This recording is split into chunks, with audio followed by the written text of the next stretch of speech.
quite some time now. Brandon Spencer and the boys, we've been asking around. Do you got that natural law? Hi, Mr. Winslow.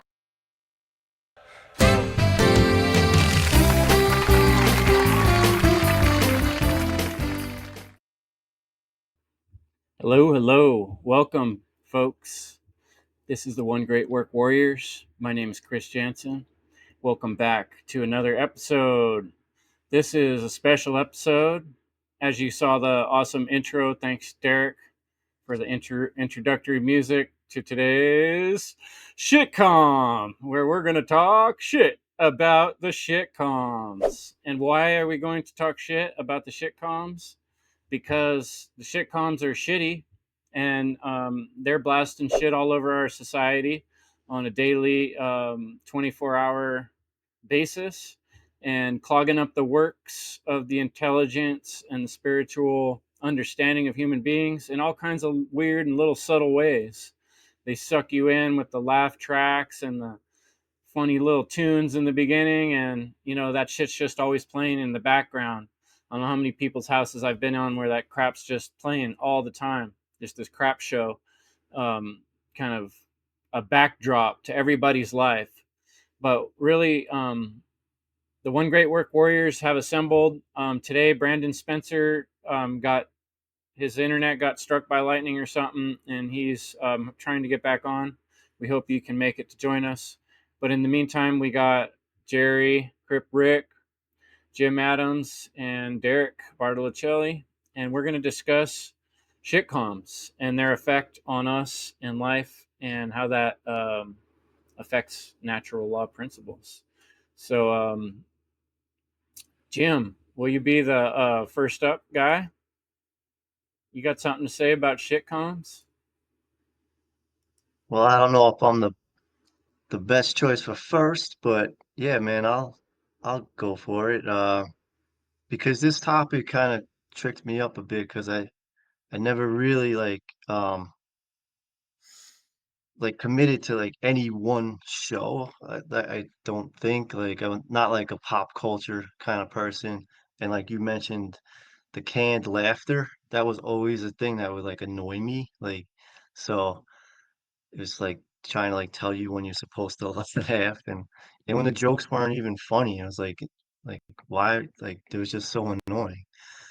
But so the one thing that I've come to realize in recent years is, that human beings are programmable. And this we just grew up with television, and that's definitely a big part of the programming is, the television program.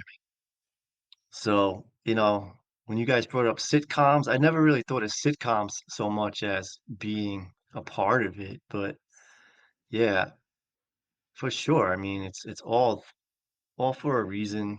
I know when I was a kid, my parents were pretty strict too. So I know you guys are gonna talk about Married with Children in that, like later on that came up a lot, and I wasn't allowed to watch it.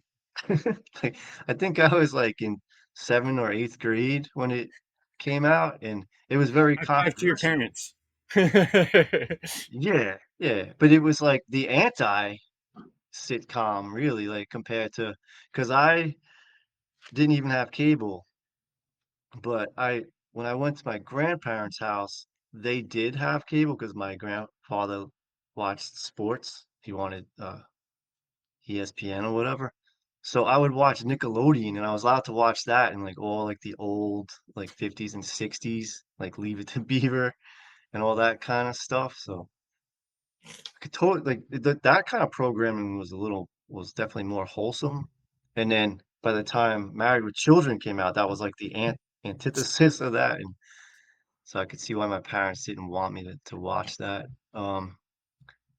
One thing that came to mind, I used to love staying up late, and at around 11 o'clock every night, there was reruns of the Honeymooners, and I thought that show that I love that show.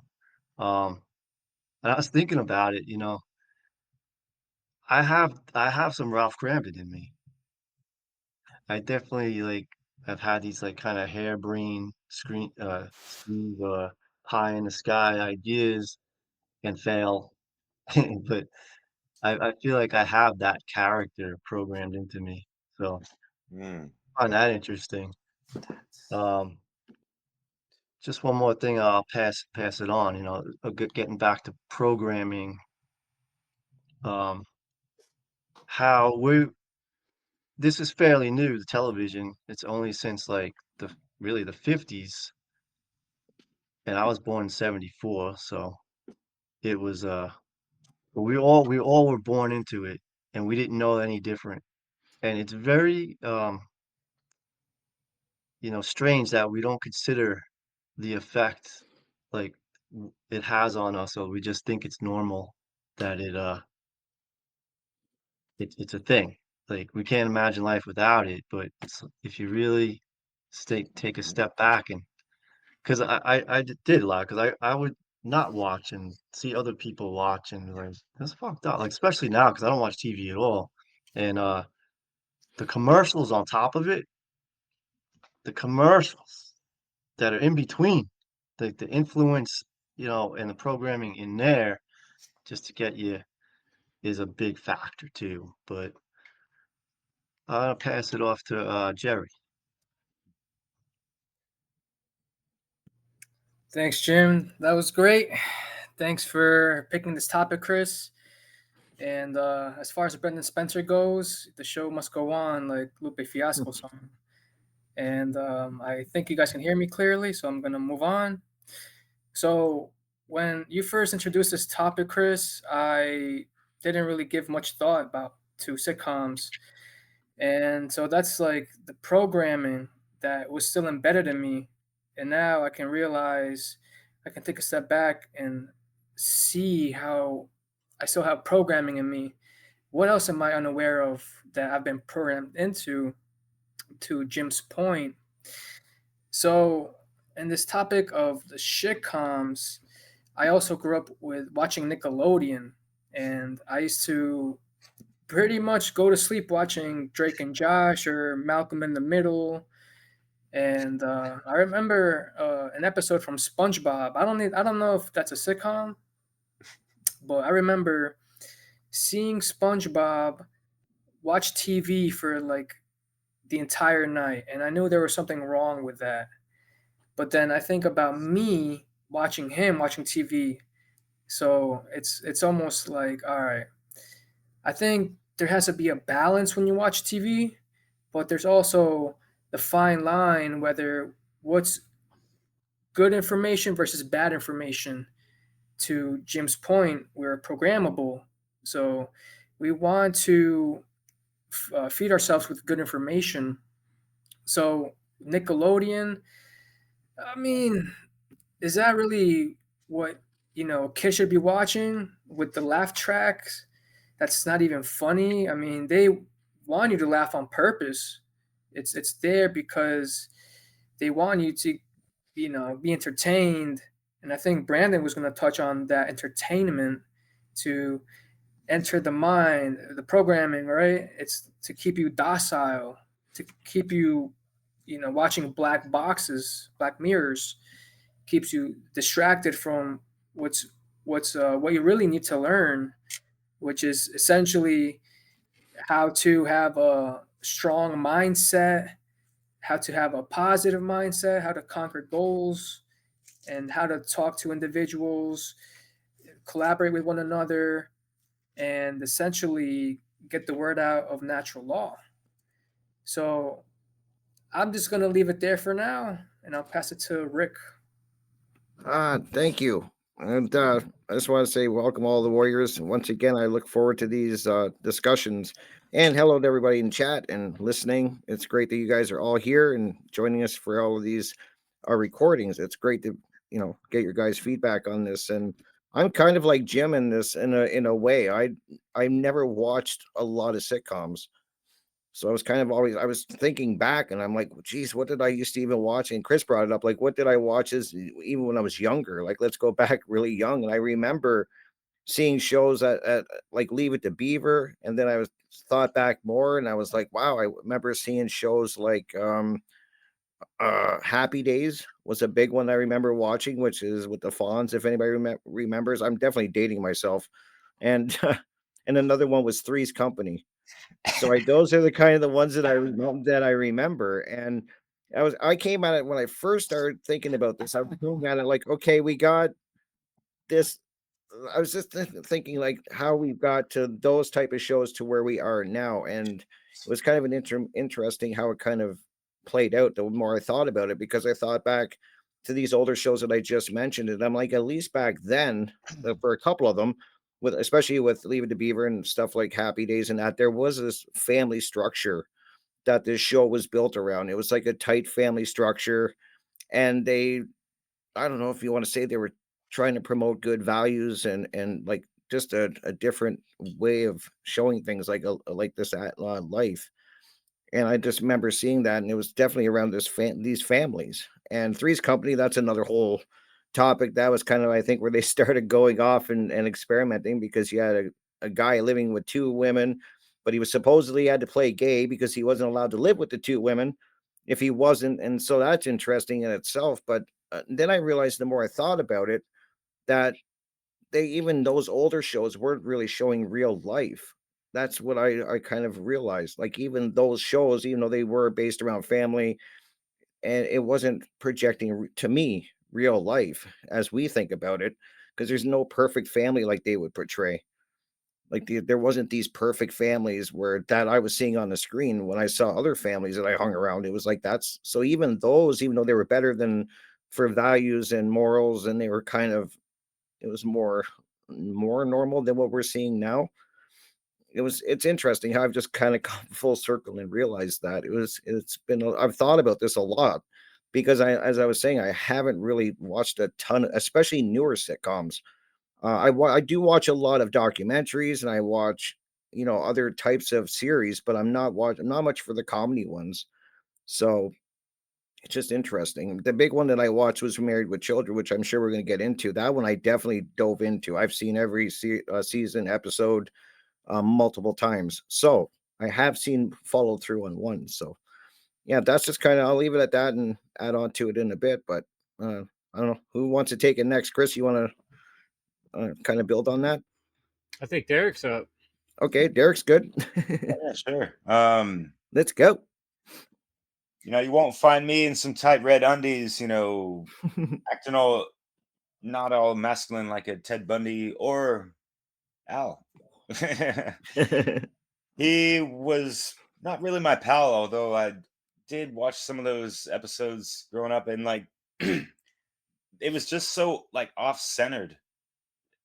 I wasn't like feeling it, although like yeah, the laugh track just keeps you entertained in that sense. And yeah, Jerry, the word entertainment etymologically means to enter the mind and hold it.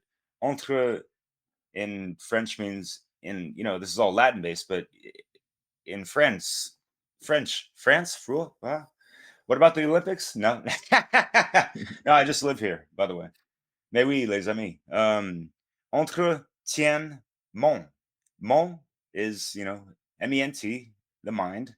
Tien means to hold in French, or tain in Latin, and then entre, entre, enter the dragon. No, just kidding. Or the year of the wooden dragon, as we're in. But yeah, Jim, I really love what you said, and like just taking it back from the beginning, because this is where people need to kind of be based off of, right? To understand, like, okay, where did this come from? Who invented it, and how did it just evolve from there? And you've noticed and I spoke about this in a recording for Dissolving the Divide last night with Zerlath Immortal, and just talking about like you can see from the generational evolution with technology, it's like up here, yet the dialogue and the writing of shitcoms or whatever the fuck, it doesn't match this. And it's the same with a lot of other television programming.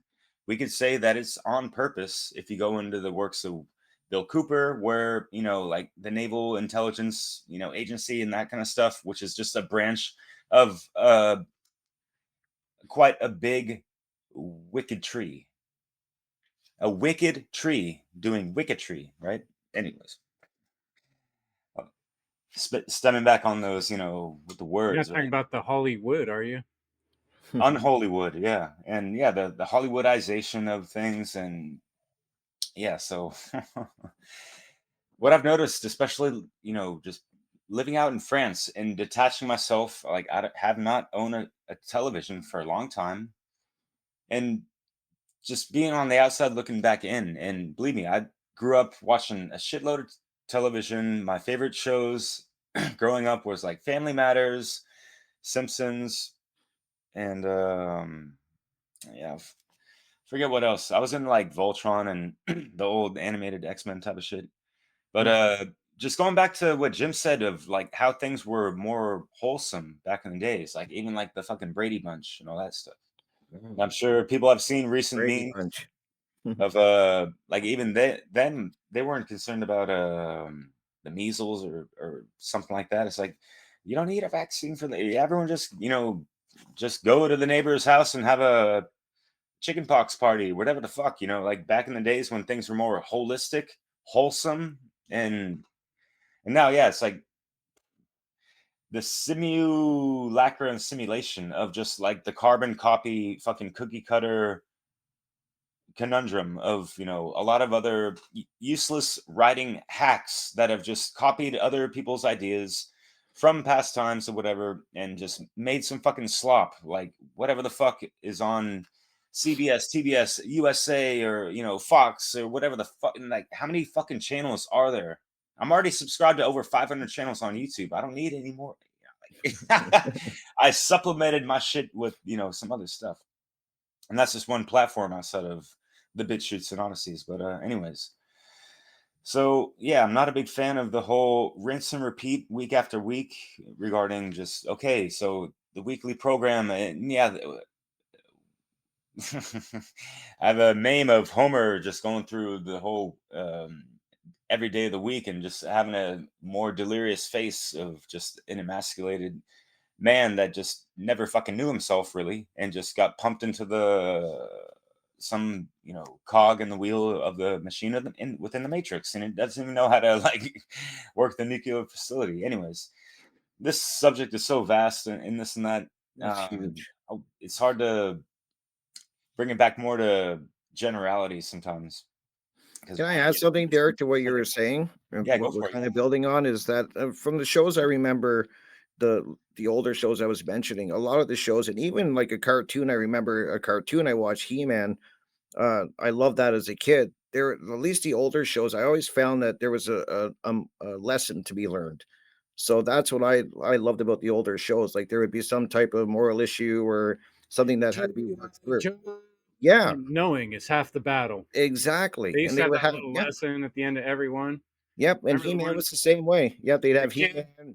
got stuck in the refrigerator underwater, and Yep, then the big black guy that carries the torch, the flamethrower guy, yep. guy's down there. His name's Barbecue, I think, something like that. And he gets the kid out of the refrigerator, and then he's like, "Kids, never play inside of old refrigerators." But that's so true, Chris. No. Yeah, and He Man at the end of every episode, one of the main characters would come and describe the whole lesson at the end of the cartoon. We don't have that. I don't see that anymore. The limited amount that I watch, I don't see that. There's not lessons that they're teaching. If they're teaching anything, it's opposite of what I remember. Yeah, I mean, it's cool you were not trying to sit calm Yep, and watch other stuff. And I'm gonna yep, pass it to you, Chris, and just finishing off of just yeah, we're just talking about a specific genre within so many different genres of programming on top of programming on top of programming. And what the point I was trying to make is just yeah, they try to build up week by week of all the commercials and the advertisements and all this stuff, and just people just turn on the television as if it's just daily routinely mhm. reaction. And Chris, I know you guys had a wonderful live stream the other week talking about rituals a little bit And and well, how symbol. this plays into just like how they're the television is the altar of a lot of people's family rooms, right, and all this stuff, right? Yeah, Absolutely. you're kind of making me think about The Simpsons was one on the list I made. I chose a few to kind of focus on, and The Simpsons, if you remember at the beginning of every episode, dun dun dun dun dun dun dun dun, dun, dun, right? They're going through the whole routine, right? And they always end up on the couch. And if you think about Married with Children too, Based around it. it's based around the couch. Yep. And a lot of these shows are, the more you start thinking about it, they're based around the couch. And that's the whole thing. What do you do when you watch the shitcom? You shit down, right? You shit down to watch the shit, right? It's a shit theme scene with a shit stream of shit teams. That was a little poem I made up. But I thought about some of the shitty morals these shows are teaching, and sort of cumulatively they all do this too. And I mean, keep in mind how important music is. Like when you hear music, it puts you back in the place where you were at that time, right? So we're Mhm. back in the couch, back in our dysfunctional family, and that's like what the joke is here, right? On most of these shows about the dysfunctional family, which is basically one way or the other, it's the destruction of the male archetype, or it's the destruction of the female archetype, or both. And the main shows that I was kind of thinking about with this: Friends, Married with Children, The Simpsons, Seinfeld, and The Office. There's a lot more out there, but those five are ones that I've been exposed to repetitively. How many times do you have to repeat something before it becomes a program? How many times do we have to say something and hear a sound before it does get programmed into our head? How many times do we hear something before it does start to affect our thinking when we don't realize it subconsciously? How many times do you get into a disagreement with argument with someone and your brain is looking for the right words to say when you're mad or frustrated, and where's it going to go to?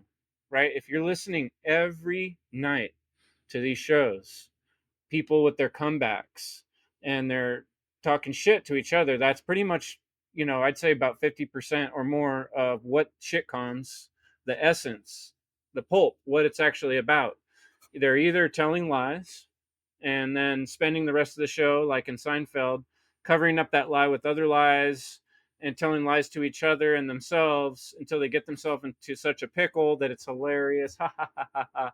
How funny that you told all those lies and got yourself into this really stupid position that you should have never got into if you wouldn't have told the first lie and the second lie, you know. But that's basically like what Seinfeld is about, is telling lies. And then in between telling the lies, there's shit talking. You're either shit talking about yourself or you're shit talking about your supposed friends.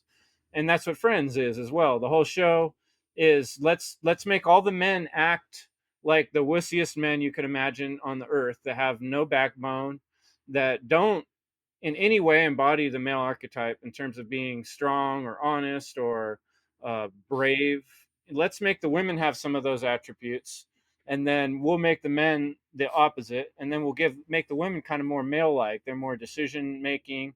So they're basically taking the male female roles and just screwing them all up, and then they're constantly all talking shit about each other through endless iterations, shiterations, I would call it, endless shiterations of how can we make ourselves and each other look bad because of lies that we told, or by bolstering our ego in a way that, you know, all this really breaks down to something even worse. That's a little deeper layer, and that's de facto Satanism. And that's basically what all this is. It's worship of the ego and being distracted by the most useless and mundane and non divine and important non important items we can think of. So some of the things I see in destruction of the male archetype, like Homer Simpson kind of shit, Al Bundy kind of shit, laziness, sloth, dishonesty, infidelity, low confidence, making fun of others to feel better about yourself, cowardice, and then like Friends, women embarrassing men, women solving problems that men can't, making men look like wussies, men showing off with nothing to back it up, men being soft spoken, dressing feminine, worried about their appearance, tripping on their shoelaces, basically, inept, lacking strength and agility, no commitment to things that matter, dressing and acting like females, and stuck on porn, and always single because they can't hold a relationship together. And then, like they're doing in Married with Children with the young daughter, slutty, or the mother even, right? Hmm. Completely obsessed with materialism, dressing slutty. The girl's too young for sexual content. People that are watching this are too young for the sexual content that's being joked about. Women are used as idols and objects. Women are like dressed in clothes and pumps to Barbie themselves and create an impossible image and standard that normal women, can't ever hang up to. And then they talk about their superficial desires. They always make fun of unintelligent blondes. Women's can't do males' jobs or chores. They're constantly making fun of that to enforce that stereotype. And your job is more important than your family. A lot of these shows that I didn't list here are young children in big, fancy, rich houses. This is Disney does this every year. They have a new one. There's like 3, 4, 5 children of different races. Their parents are so rich that they can't even afford to spend time with their children. And so the children are like super critical of adults. It's like a children of the corn kind of situation. So the job's more important than the family. No one listens to the women. Um, the women are not feminine. They act like males, and they're not feminine in either kindness or grace or gentleness. And then there's ultra sexualization. So, you know, I didn't have to think hard to come up with that stuff. It's just like boom, Right. boom, boom, boom, right there. And yeah, you might say, oh, this is all just to laugh at. It's just to be funny. But isn't there other ways to laugh? Isn't there other ways to be funny? Is this really the way we want to laugh and be funny every single night as a ritual? I Yep. don't think it's good, yo. And Married with Children, that was the whole show, was degrading each other and laughing at each other. That show was famous for it, based on it actually. So that was the only one, Chris, that I ever really, that I, like I said earlier, I leaned into and watched. And it's fascinating when I think about the show now, all these years later, and it just what the whole story, right? You have Al, the father, who meets his future wife in high school, but in high school he's a promising football star, and he's got like high hopes, and he really wants to go forward in life. And then what do they do? They bring in that he meets his wife, his soon to be wife Peggy, and what does she do? She's lazy and doesn't want to work. She's a hillbilly, and she traps him basically with sex and then having kids. And then that's the whole, then like you described, the whole story kicks off from there. You have, and then you see what they, like you said, what they did with the daughter, Kelly. She's the blonde, dresses super, super, slutty, I Yeah, guess and is how the old best. was she supposed to be? Yeah, she was like 16 or 15 or something like that. When did the show start? They were still like almost preteen, and also Oh, absolutely. And they were dressing her even back then. If you go the earlier episodes, Hell slutty. yeah, really slutty for her age. And then you have Bud, the son, who's basically a pervert. That's all his whole thing is. And it's a really wild show when you break it down. Like it's everything like we were describing what Chris was saying. Peggy doesn't want the his wife doesn't want to work at all. She degrades him constantly, that he's not good in bed, that he doesn't make enough money, he doesn't provide all the comforts that she wants, and just really degrades him. That's what every episode is basically. And then Al's walking around miserable. He hates his job, he hates his wife, he hates his kids, he hates his neighbors. And this is the type of show, and it's really, to me, that was one of the really big shows that started going in that direction. That was starting to push a lot of boundaries, I think. yeah, and I'll just add something real quick. And Jim, I know you're next on deck, but aside from laugh tracks, did you guys catch the like when I forget the young girl's name, but when she would step on the scene, it wouldn't be laugh track; it'd be more like cat call, whistling, that kind of stuff. Like Mhm. what's up with that, and what kind of programming did that do for the young male youth since that time, and how many women have been catcalled based off of that kind of bullshit? You're right. Yeah. And it's not to say like, Yeah. oh, it's the fault of the creators of Married with Children. No, it's everyone needs to take their own goddamn fucking responsibility and look at these things for what the fuck they are. Art or media or whatever the fuck. And also, can we Well, not look at Jim's things parents didn't from the let him fact? watch it. You know what I mean? Some parents Yeah. didn't. And that's the discernment, right? Like, should we really be watching this every night? You know? Yeah. Sorry to interrupt you, Derek, Yeah. but the responsibility is in the viewers too, not just the makers. Yeah. So I think the whole point of this, conversation we're having is to point out the effect, right? Like the cause and effect, like the effect that these sitcoms and well, like television are causing, right? So and that it's intentional. So like what good is coming out of it? Like is this really like progress for us or is this elevating the consciousness? No, it's totally um keeping us down, right? It's like everything Chris said, that was a great breakdown of all the effects that, these shows are causing. And I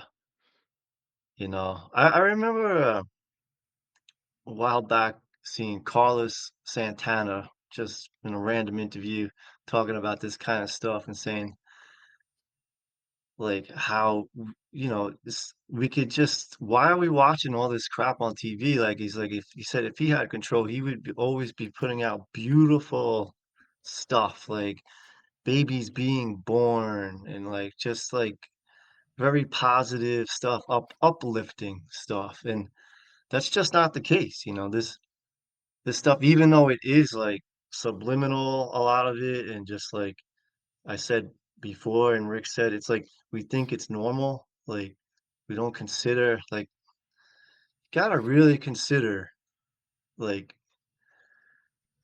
what, this is causing. And stop thinking that it's normal. I remember seeing too that documentary, The Century of the Self, over a decade ago, and that really changed my perspective. Like, once I got it, that got into Edward Bernays and how he's the mastermind behind like commercials and the influence on television and also the shows too, like how that you know affected people. And once I saw that and got that, I kind of just like that's when really would stop watching TV. That's it's kind of like that scene in Raiders of the Lost Ark at the end when he's just like, "Don't look, don't look, Marion," like, and they're the only ones who lived. Like, don't look at that shit. Hmm. Like especially with the news. Like the news is that's a whole nother. But you would always get the coming up at 11 on Eyewitness News. In between when you're watching those sitcoms. Um, but yeah, if you watch the news, forget it. Then you're really screwed. But um, So I always kind of kept that in mind, like just don't look at it and you'll be okay. But like it is disturbing that most people don't even come to that realization. They're just they're in it, like the Matrix, like don't even give it a second thought. Like just this is just normal. It's not. So I would probably just keep hammering on that. Like we have to stop thinking it's normal and just like take a step back and I could probably the first thing to understand is that we are programmable. So For sure. once you understand that, then you can think about changing the programs. So back to you, Jerry. Oh, thanks, Jim. That brought up a thought when I read the book, The Four Agreements, how we have these names, right? And it's like we carry them because that's what we were called. But really, you know, it's a human fabrication. And we get so attached to these material things, but we need to look within, be spiritual. And I just think about my childhood when I think about this topic.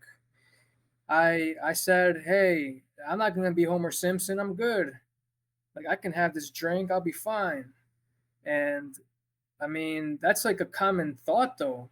It's like that's what everybody else is saying. Oh, that's not gonna be me. I'm not gonna fall for the trap. But we're dealing with master psychologists here, and it's like we're mice in a test, and they're manipulating us. So seeing it from that angle, I can now see, all right, I'm in some trouble. Because I'll give an example. I started watching Dexter not too long ago because Mark Passios, he brought that series up when he was talking about psychopaths. So I was curious to see a show about that. And then I don't know. I binge watched about 2 seasons, and then this was about last year, around last year, and then I started watching it again because I was on Netflix, or I thought, hey, what can I watch right now? And then I saw Dexter, and I said, all right, I'm gonna pick back up from where I left off, and then I binge watched the rest of the 6 seasons, Oh, It ain't and no sitcom, man. What the hell? wow. that's not a sitcom, no. But my point is that I I was watching it because I had a good intention to learn about psychopaths, but I ended up sort of not being too productive. So that's like my point with these whole shitcoms. It's, what did I really get out of this? Like, the reason why I was watching this was because, hey, I wanted to have good times, right? Laugh. I think we all want laughter. So I'll bring up this one slide from Richard Grove, or a matter of fact, I'll just give a quote of his. He says, um, comedy is when the incongruity which arises does not directly threaten your freedom. And a lot of these sitcoms are threatening our freedom if we get too attached to them and not care about the truth. I'll pass it to you, Rick. Good points, man. And I get what you're saying about Dexter and stuff. That's a whole, we could do another show just on shows like that, and reality, so-called reality shows, which I kind of talked about before we recorded. But I get it, and I want to say to people, like, you have to, it's definitely mind control. Like, and I think Jim, you touched on that, that there, it's programming. They call it that for a reason. And Chris kind of proved it when he said he sang the GI Joe song kind of there when we were talking about it. And I could definitely sing the Married with Children intro perfectly. So it's getting in there, guys. Don't tell me it's not getting in there at some degree, and that is very dangerous. And you may think it's just laughing, I'm sure a lot of people are saying, I just watch it to laugh. It doesn't affect anything. It doesn't mean anything. I'm just sitting there, watching it to giggle and stuff. You may be doing that, but the message behind those laughs and what they're getting into your mind is very dangerous, and you have to be aware of that. So Well, that's all I can add. who brought up commercials? Commercials are If crazy now. commercials did not work, why would they put so much money? You know how Exactly. much the airtime for commercials used to cost? I mean, I know the whole Hmm. industry has changed now, but used to be, I mean, that's what would fund the shitcoms. It wasn't Hmm. the shitcoms that made the money, it was the commercials. And how do commercials work? By repetition, by programming your mind. So then when you go to the store, you remember that fun song with the girls with the big boobs, and then you see the gum, and you just grab the gum and you're like, oh, I'll buy some Big Red. I love big boobs. Hmm. And it reminds me of that time when I was at the lake with those hot blonde chicks. Was that me? Oh, it doesn't matter. I got gum. You know what I mean? It's Like, so they, powerful. Bernays programming kind of stuff, they understand how that stuff works on your mind. If you like Hmm. big boobs and the color red, and it's right there next to the check stand, and you saw it a billion freaking times every day for the last billion weeks, you're going to buy the gum. It's just how humans are. And it's the same way with all the subliminal messages and archetypes, like I talked about, the way they're shitifying the male and female archetypes. Hmm. It gets into your head, and then you get in an argument with your girlfriend, and you hear the laugh track in the background, and you give the same stupid answer you heard Ross give or whatever, right? You don't even realize you're doing it because it's so baked into your brain because you've heard it a billion times and you don't even know it's in there going over and over and over and over. And I thought about, like, what are the morals they teach? Here's the morals they teach. Lying is funny. Hmm. Lies are a good way to deal with tricky situations. Always avoid confrontation. Don't tell people what you really think. Always talk about people when they're not in around in a different way than when they're there. Always choose personal comfort over all else. Always avoid responsibility. Always take the easiest path forward. Always laugh at others' misfortunes. Always look for a way to get something for free, even if you have to lie to get it. And practice extreme triviality at all times. These are the morals that you're being taught on a nightly basis. And this is a ritual because it's a worse kind of ritual because, like when we think in our head of like evildoers doing rituals, you imagine maybe a fire and some sort of sacrifice, a bunch of people in masks, and at least they're making some sort of intention and they're choosing to be there and do that. But what most people are doing is just ending up on the couch, like in The Simpsons or these other shows. They're getting gravitated to there because the rest of their life is so lacking meaning and purpose, and they're so tired and exhausted from a day of drudgery at their slave job working at the power plant that they just kind of like, fuck, I just want to lay here and zoom out on something. I've said it myself. We all Mhm. have, right? Yep. Like when I have a hard ass day, there's nothing that sounds better than, drink a tall can of beer and watch a dumb show. You know what I mean? And Mhm. I fall into it too, even though I'm conscious of these things. But most people aren't conscious. And so what's it doing to your motivation in life?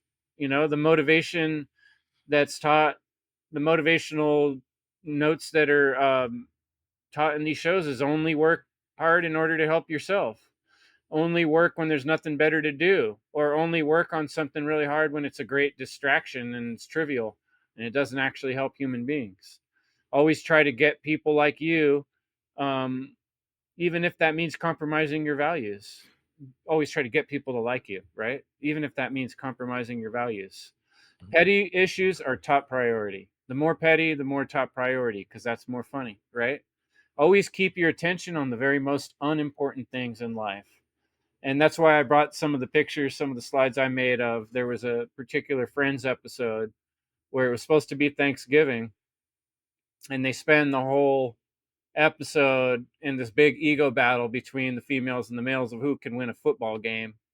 And trying to make each other look stupid, flirting with this girl in the park. It's all really trivial. It's an ego battle, and it's all based on sort of like a false ego claim in the beginning and a series of lies in between to make it more funny. Instead of, okay, we're supposed to be getting together and watching this for Thanksgiving. And I shit you not, millions of families across the country that night were sitting there watching Friends around their dead turkeys and laughing about it and not really thinking about it consciously, that they're doing a ritual of, becoming like programmed into Satanism, basically. Hmm. That's really what it is. I'll Yeah. pass it on. Yeah, real quick. Yeah, and I appreciate you sharing, kind of things that we've all been subjected to and have kind of just fallen into, whatever, in regards to like toxic habits and routines, rituals, right? Yeah, like you did a hard day of work. You want to get that some kind of gratification and just, ease back and relax. Maybe sit calm after a rough day, right? And fuck, with the television and the couch, it's already, like you're entering into lazy city because yeah, that couch will make you slouch. And I'm not trying to come at it like a grouch or anything like that. There's nothing wrong with the couch. It's just, something made for people, but it's just the symbolism of it, right? And so a lot of these, with the uptick of technology, what kind of alpha waves, times whatever, have been pumped through these screens to the viewer of them. So there's other things, metaphysically speaking, to keep in mind with these things, as well as yeah, subliminal messaging and all that stuff. Yeah. Yeah, you mentioned, Seinfeld and this and that. And Now, I watched a good deal of that, especially back home last year with my mom. She was a fan of that, and like to have some kind of time with her sometimes when she just wants to relax. Or like she's like always working, but just to have the TV on and just like watch something kind of like, you know, with that divided attention in so many different directions, right? As if television isn't divisive enough with our attention and whatever else that programs us to whatever we're subjected to, and to whatever degree that people take these things for. And what I wanted to mention at the tail end of the whole Bundy situation is that, yeah, we can see the raunchy, you know, slap dick humor of all that stuff, and blah blah blah. And we could, you know, look at these things through apophatic eyes, meaning like, yep, I even felt this before I had some grand awakening and looked into esoteric whatever the hell. I already, you know, understood, you know, sociology and just like, you know, human behavior on a pretty conscious level of just in looking at things on television, like, you know, who the fuck would do that? Or like, you know, like, why would I do that? All right, I'm learning what not to do from these people more than what to do. But yeah, Jim, with the, you know, the whole wholesomeness, and some of you guys brought up some things of, yeah, Chris, like what's the moral to the story? What's the message involved? And yeah, like knowing is half the battle. What's the rest, right? Like or is knowing a third of the battle if we're taking it to the trivium, huh? Anyways. Good point. Griff, I'm gonna pass it to you because it's probably your turn, but I mean, GI Joe's not a sitcom, obviously, but I remember Family Matters. I brought that up because I remember watching that, and yeah, Steve Urkel is just off the wall like silliness, and you got to take that as the grain of salt that he is, or whatever, and not be salty about it, right? But Mhm. or take a grain of sand if you understand the plan of the program. Anyways, um, I love the fact that, yeah, sometimes it'd be overly obvious of, you know, the problem that in the plot that they're getting into and what the story is building up to, but you see them trying to resolve something at the end of almost every episode. And that's really kind of cool to see. Even if it's can kind of be silly and stuff, you get that little, you know, sense or gold nugget of morality. And that's kind of, you know, what we're more aligned to, and we could see these things. And when we look at things now through, you know, more awakened eyes, we can just discern a lot better and see it for what it's worth, and see the programming manipulation, but also, oh, okay, they did some cool stuff there. Okay, you know, like we can have respect, and respect is just a word to look back again. And if we're looking back objectively and being the objective observer and not being moved by, you know, emotionally, where they like to pull at the heartstrings with the music and the dialogue, you know, all this stuff, right? We can, you know, just take it for what it's worth. And if it's not worth that much, just carry on, right? Voila. Mhm. Very true. Good points, man. I'm just listening to what you guys are saying. I'm actually jotting notes down, kind of just as we're talking, so I can go back over it afterwards. But now, what I'm thinking about too is I remember growing up, we had such a small TV in the main room. And this is where I'm just thinking, like, we just had this small black and white, believe it or not, TV, very tiny, and we all kind of watched that one TV. And now I'm thinking, look how big these devices are getting now. Like TVs now, people want the biggest TV they can possibly afford. They're huge and usually in multiple rooms. So it's not like you just have one TV. Everybody's got pretty much a TV. I'm assuming in their room. Everybody's got their own TV, or there's at least a few in every household.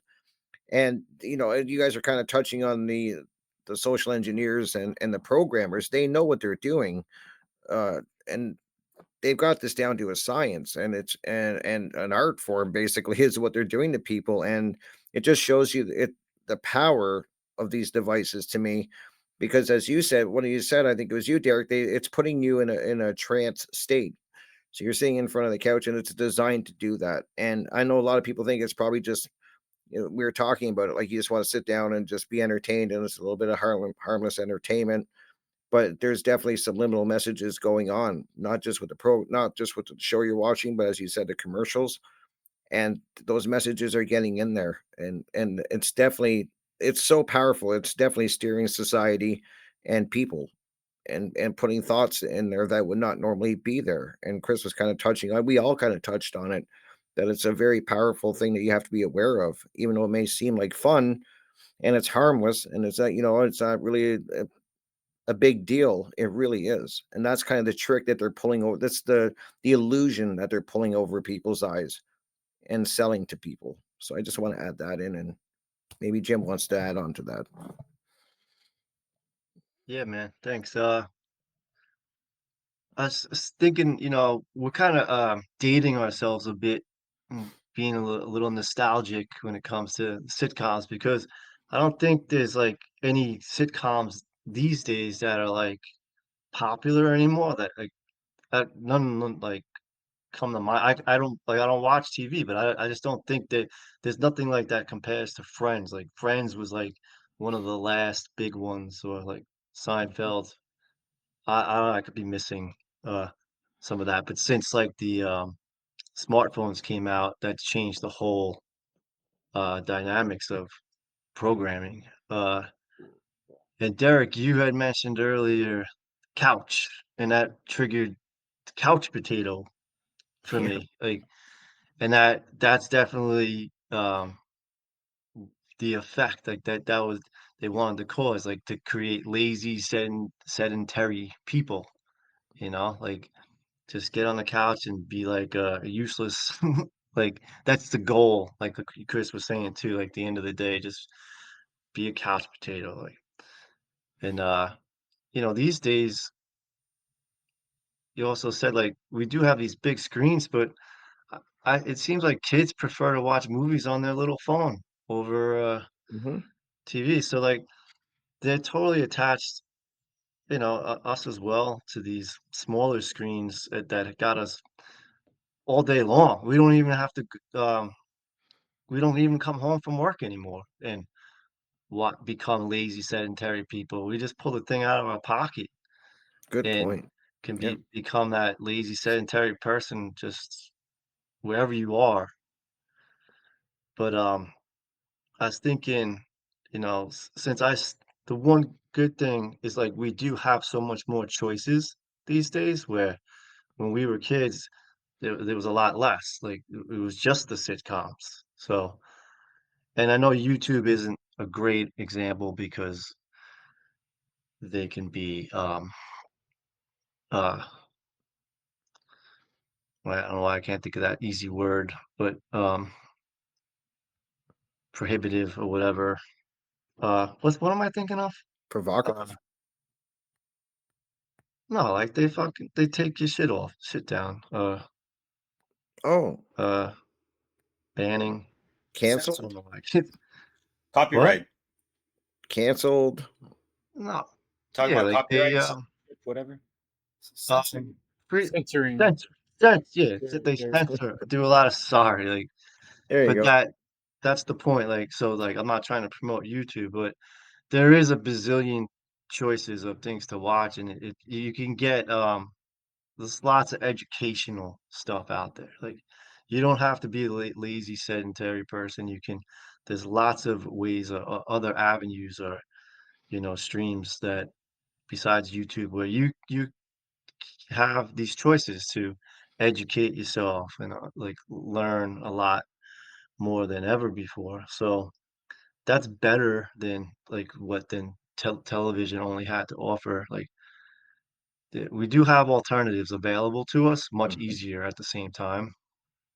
I think that's good. I'm just trying to point out, some solutions to being a couch potato, like and just again, always trying to understand like that's where they're trying to keep you, keep you down into this lazy, sedentary, couch potato human. So Yeah, also zombie comes to mind. That's something they try to cause. So pass it on to Jerry. Thanks, Jim. I'm still working on my active listening skills because I caught myself wanting to jump in there, but I'm like, nah, just listen to what Jim is saying. Wait till he's finished. You made a great point about the couch potato thing. But now that it's my time to speak, I guess I'll just bring up the solutions, right? Like, yes, I already talked about the negative sides. And then this came to mind. I was watching Brandon's 24/7 live stream last night, and Mark Passio's Fear of Sacrifice in the Freedom Movement presentation was on. And it's like, yes, I grew up with the sitcom, the shitcoms, and like, I got to let that go, essentially. And I know Leslie Powers talks about letting go about that stuff in her Alive and Thriving series. And it's like, I have to look at the shit comes from all aspects, not just what I want to see. So ignorance is evil, and just talking about this with you guys, I've learned that yes, revisiting the shit comes, I've noticed it just seems really dumb. There's always, at least from what I've noticed, there's one person that's just really like they just act like they're retarded, and it's like they do it for giggles and laughter. And then one thing you brought up, Jim, was they basic they want your attention. So it's all a war for attention, for our most valuable resource along with our time. So they don't want us to learn natural law. So I mean, people are going, since they don't understand the foundation of freedom, they're going to be lost and watching shitcoms and talking shit with their compadres. But now I'm going to get into solutions. I mentioned Brandon's 24/7 live stream. Watch that. You'll be fact up. You will be learning a lot, of tons. And I recommend an hour a day. I mean, I think everybody has an hour that they can invest in to become a conscious human being and fight for liberty and freedom. And I would also recommend Benny Wills. He has a new community, but he provided a free community with all of his Joy Camp videos. Once I got censored from fucking that Nazi platform YouTube, and yeah, I mean we have to end evil. So I mean, you want comedy? That's comedy, and comedy is dying. I feel like so we need to keep that alive. But shitcoms ain't doing it. And I would also recommend Grand Theft World. I mean, yes, there's a lot of heavy stories going on, but you know, there's some comedy sprinkled throughout that, and even whatonearthishappening.com. I mean, it's very serious, but you gotta have a good sense of humor when you're doing this stuff. You can't just be dry and stuff. Like if you look at my image in the One Great Work Warriors, I'm just I'm serious. I'm serious about growth, but gotta have the sense of humor. All right, Rick, I'll pass it to you. Awesome. And what you just said, Jerry, is amazing, and it fits in perfect to what I was going to wrap up with. And you brought up the word attention, that is what they're fighting for. They're fighting for our attention. And yeah, there's so many more things we can watch now. It's endless. I mean, it really is. So my advice would be is you have to be very mindful of what you're watching and where you're focusing your attention. So what shows are you watching, and are you getting any value of them? Are you learning anything? Is it improving you in any way? Or is it just you're just watching junk food basically for your brain? So I think that's really important. I that's why I've said at the beginning, I watch more documentaries than anything. I'm usually watching a documentary or a presentation by somebody or something that I'm trying to learn and improve myself and learn more about truth. I'm always trying to grow. So that's mostly where all my attention goes to. And I'm very mindful of that. Do I slip off the path and watch something silly once in a while or get distracted by something? I'm just like everyone else. Of course I do, but I have to be mindful of that and then kind of reel that back in and get more focused. So I think that's my advice is there is incredible content all over. You just have to be willing to search it out and watch it and put the time in. A lot of the presentations that we all watch are and so important, but there's some of them that are really long. There's some of them that are 7, 8 hours long, and a lot of people. I've tried to get people to watch stuff that's of value that's that long, and they won't. They just complain endlessly about how long it is. But they'll watch a sitcom. They'll binge watch a sitcom over a weekend and put 6, 7 series behind behind them in a weekend. But you ask them to watch something of importance for that 7 or 8 hours, even sometimes an hour, and they'll complain about it. So just be mindful of what you're watching and what you're taking in because it does matter. And I'll pass it to Derek. Yeah, it does matter a lot more than the symbolic Al Bundy slouched on the couch with half his hand down his fucking pants. And this doesn't go for just like people in that generation in that specific scene, but I've seen this just in real life with like bros or whoever the fuck, whatever age, like just like with their hand like all the way in their pants, like feeling themselves, like talking to people in public, like what the fuck you fucking doing, guy? Like straight up.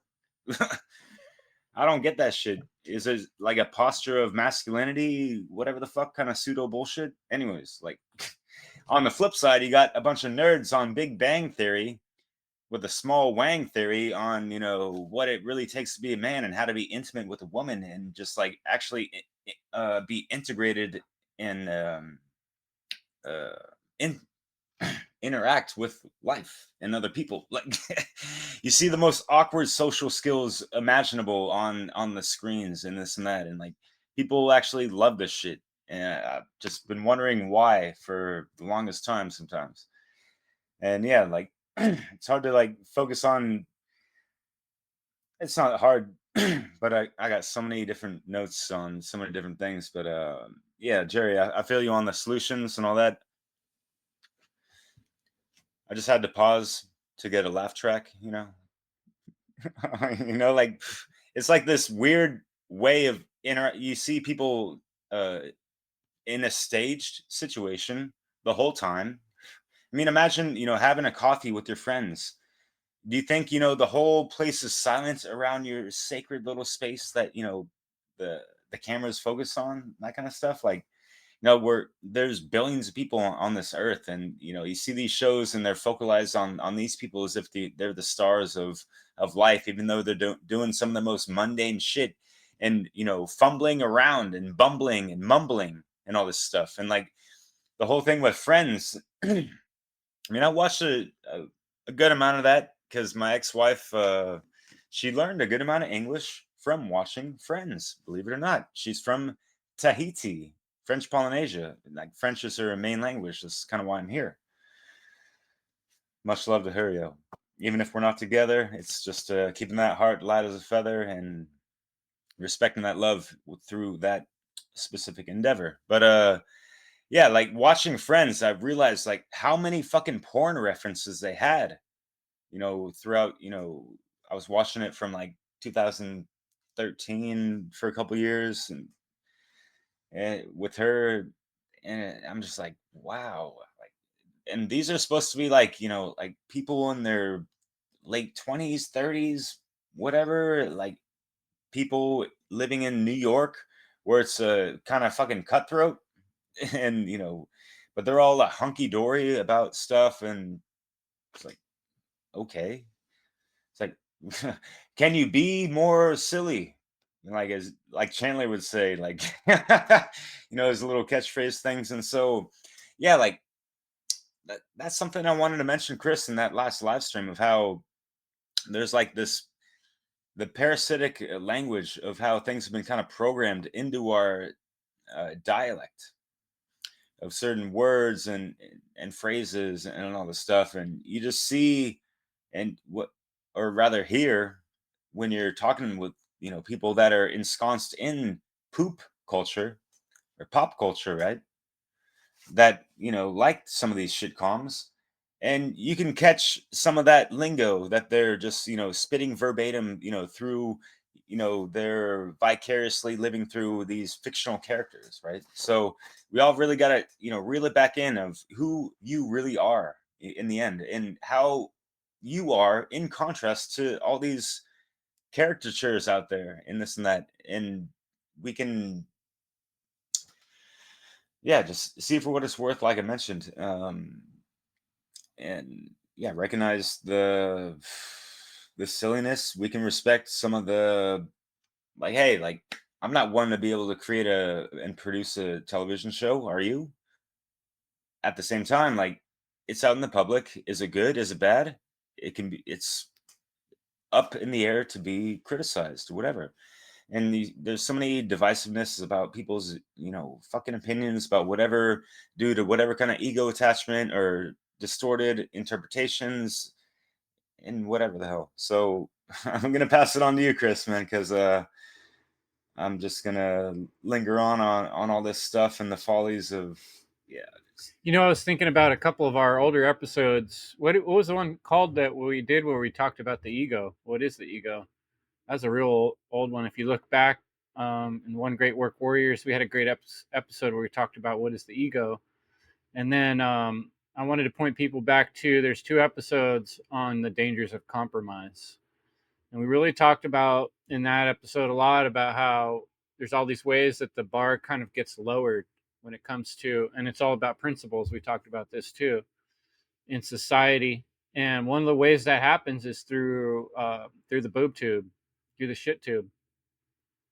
And there's really not much of value on there, to be true and honest, in my opinion. Um, you should be reading books, listening to books, um, documentaries, and things that are recorded purposefully for a reason have 100 million times more value than one of these shitcoms. You really nailed it, Jerry. I like how you put things there, especially being in that kind of zombie state of mind where you're entertained, like Derek so well described the roots of the word, where your mind is sort of in a right-brained, imaginary kind of place. You're very susceptible to subtle comments and music and things that you don't realize are subliminally affecting you subconsciously. That's how hypnotism works, through repetition and by applying to your right brain, to getting you in that imaginative state. So being aware and conscious really changes that. Be aware of the repetition of the music of the same words and phrases, as these guys have, so well discussed and brought that up. And then one other thing that, Jerry, you brought up, and I know it's not a shitcom directly, the Dexter, but it's a good example of something I called the demented hero. It's in all these shows too. They've been subtly doing it over the last 20, 30 years. I've been noticing more and more, like The Sopranos. The hero of the show is a vile person who's killing and murdering hundreds of people, but he's kind of a nice guy, and you get to know him, and the whole show is kind of from the point of view of this guy. And he does have his moments where he does sweet things, and so you start endearing him. But they've sort of subtly tricked you into looking from the eyes of the demented hero, and you can't help but living vicariously, as Derek said, through these people. And then if you're conscious and aware, you'll see how much more movies and shows have done this. And then getting you used to ritual slaughter of people on a regular basis. Mhm. That is ritual murder and slaughter. If you're not conscious and aware, you're just part of it. You're like you're a happy acolyte of evil, if you're just unconsciously letting yourself zombify into that. So the solution is, overall, on this stuff, being conscious. And it can be fun to go back and watch some of these shows, find the symbolism, find the things they're saying that are satanic, and if you look at these things from that point of view, it gives you ideas for content.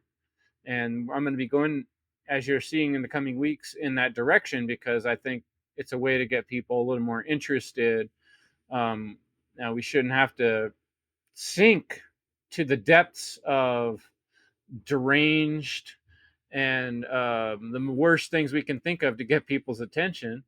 But that's where people are at. People are in the slime that's been pouring from the Nickelodeon since they were kids. What was that slime they were pouring on those kids? You know, there were some pretty disgusting beginnings to Nickelodeons, were actually originally little picture shows where they showed nudies way back in the day. So the actual history is not quite so easy to find, but it is evil and it is sick.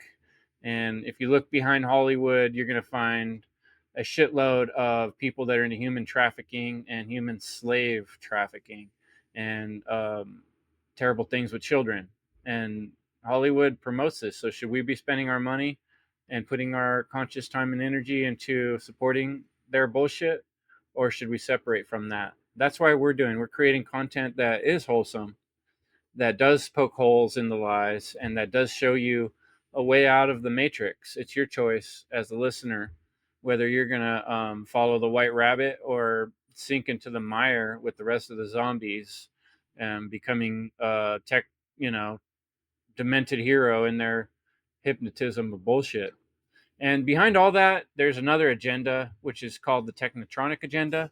And the Technotronic agenda is a future kind of like the Matrix, where you're all hooked up in your little machines and your little boxes, and reality seems very real to you and all that shit that's going on inside of your visor, but you're actually just like a boneless fish inside of um, a black box, which really isn't too far separated from where we are right now, especially since COVID, when people more and more are used to working from home.